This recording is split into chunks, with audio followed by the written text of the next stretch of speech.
Hello everyone, did you know that in 2024 over 150 Naxalites were neutralized in India, yet the movement still survives? Why does this decades-old rebellion refuse to die out?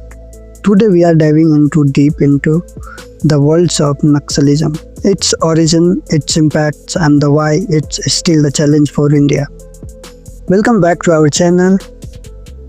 If you have ever wondered why parts of India are caught in a cycle of violence or rebellion, this video is for you. Naxalism is not just a and order problem.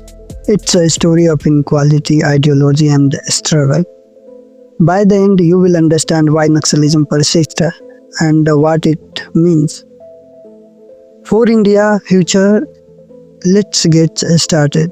Naxalism began in 1967 in a small village called Naxalbari in West Bengal.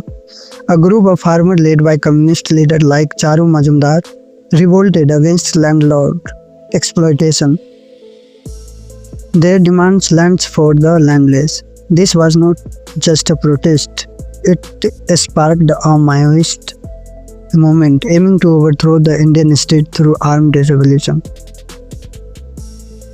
Today, Naxalites or Maoists operate in the red color or a stretch of forest across states like Chhattisgarh, Jharkhand and Odisha. They claim to fight for tribals and the poor. But their method guerrilla warfare, ambushes and even extortion. So why has not India ended Naxalism after 50 years? Let's break it down into three regions. First, inequality and neglected. The Red Corridor is rich in the mineral but poor in development. Tribal often lose land to mining companies. With little compensation, school, hospital and the roads are scarce. Naxalites exploit this anger, promising justice. Second, ideological appeal. Naxalites follow Maoist ideology, believing in a classless society. For some, it's not just about land, it's about dismantling a system they see oppressive. This idea still resonates in an area ignored by mainstream. Third, weak governance. In remote areas, governance presence is often just police outpost. Corruption and inefficiency mean development. Funds don't reach to the people. Naxalites fill this gap, acting like a parallel government.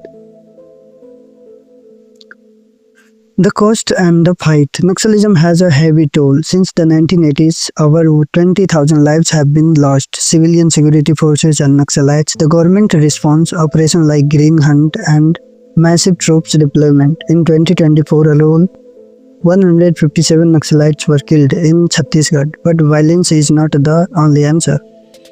Development projects like roads and the school are now reaching some areas, but critics argue that a state must address root cause, poverty and displacement before Naxalism can end.